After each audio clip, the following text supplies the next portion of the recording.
Here's a quick video on using the dishwasher at our home. To use the dishwasher, simply open the drawer, load the dishes in the top,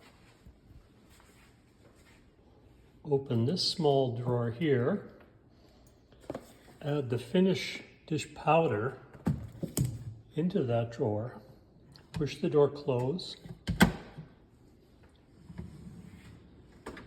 and close the drawer.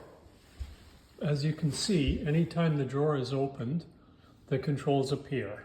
The first button alternates between the top and bottom drawers of the dishwasher.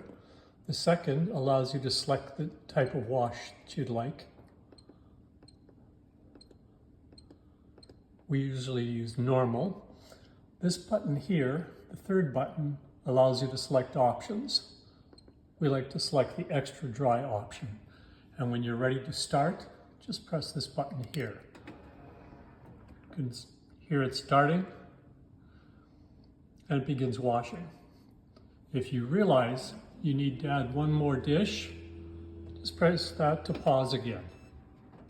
It'll beep 3 times, then you can open the drawer, add one more dish, close it, and press start again.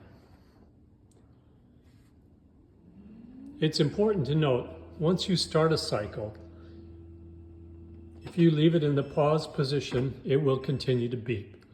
So once you've started a cycle, it must be finished. There, it's off and running. Thanks for watching.